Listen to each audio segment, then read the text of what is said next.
This week, we're going to discuss the body and brain connection.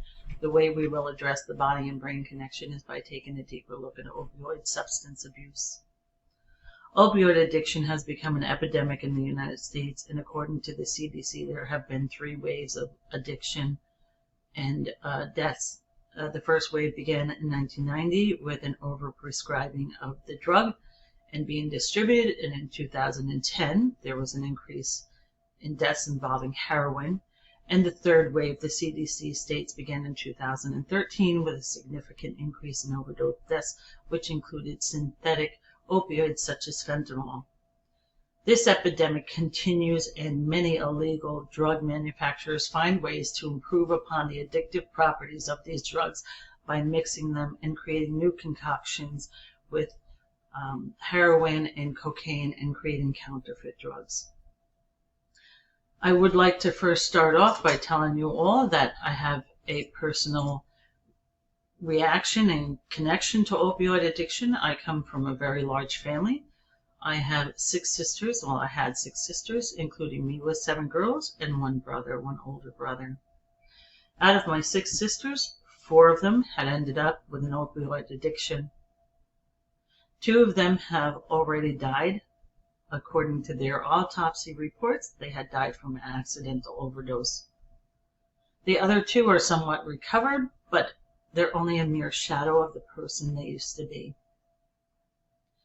Who's at risk for opioid addiction? Just about everyone.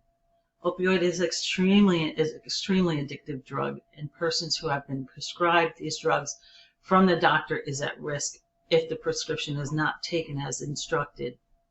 Additionally, other factors that can cause a person to become addicted to drugs, such as stress, psychological issues, and sometimes childhood traumas and genetics. Drug use starts off with ingestion, injection, absorption, inhalation, a way to get the drug into the body. And once in the body, the drug makes its way into the bloodstream, and the opioids induce euphoria as they cross the blood-brain barrier.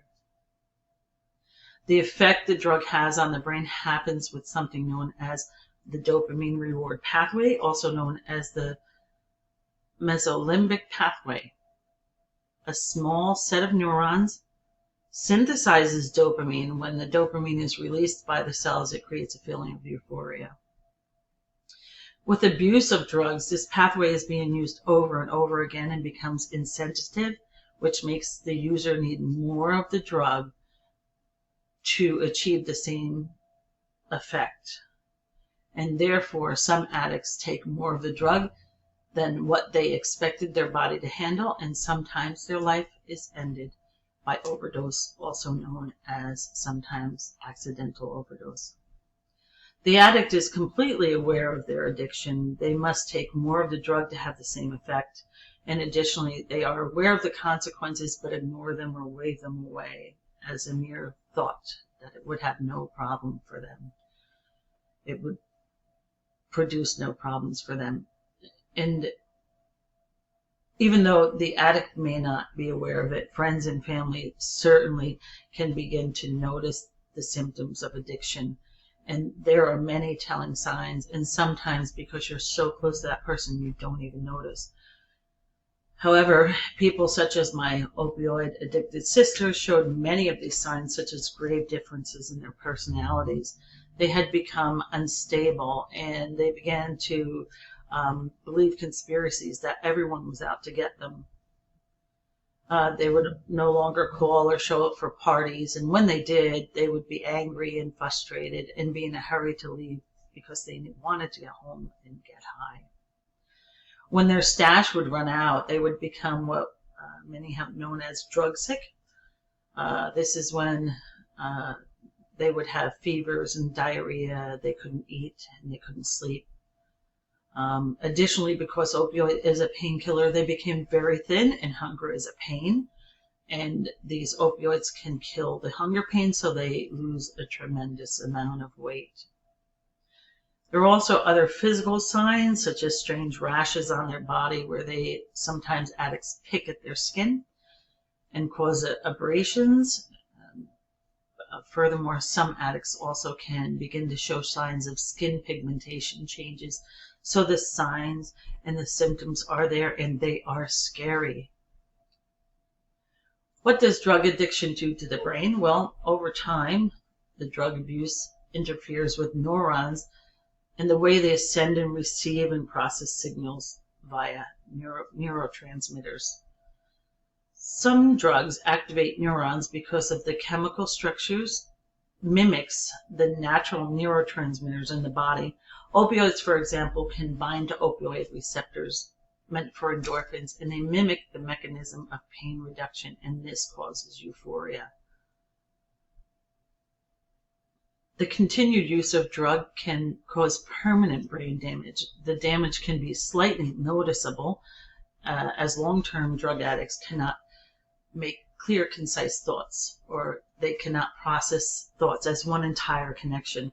For example, one of my sisters will call me and she won't even say hello. When I answer the phone, she won't say hello, how are you, or anything like that. She just goes directly into the story of what she was thinking about before she picked up the phone.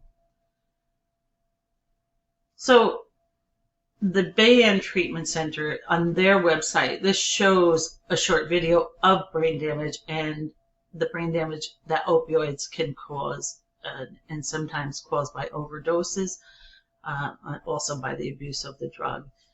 And the physicians state that the chronic abuse of drugs like fentanyl, heroin, painkillers, and other opioids may damage the hippocampus, and this is an area of the brain that's associated with memory.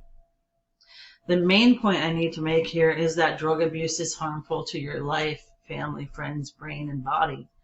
And if you or anyone you know is becoming addicted to opioids, get help today. There are several treatment centers to treat opioid drug abuse, and some treatments may work for some and may not work for others. But first, let's be clear. Getting clean from drugs is not a retreat to a spa. Kicking the habit of drugs is a long road to recovery. Many who have entered rehabilitation programs often re-enter rehabilitation programs because their rehabilitation program failed. So often they find themselves relapsing.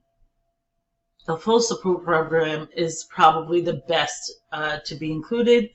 Would be a psychologist or a therapist, a plan to keep themselves busy and focused and away from thoughts about drugs, and a studying program or a cooking hobby. It's also really important to be surrounded by loved ones at that time, and they need to stay away from trigger responses, the wrong group of people, the wrong environment, thoughts of or pictures or images of paraphernalia. And finally, they must have the drive to become rehabilitated. There are some extremes. There's some other extremes for treatments, such as a methadone clinics and other drugs. However, it should be understood that these treatments are many times a maintenance program and not a cure. Drug abuse is a heartbreaking, painful disease that hurts the abuser and destroys friends, families, and relationships. Drug abuse, most importantly, makes the person only a shadow of who they once were and damages the body and the brain, sometimes to unrepairable lengths. If you or anyone you know has a drug problem, seek professional help today and help save the body's most precious commodity, the brain. Thank you.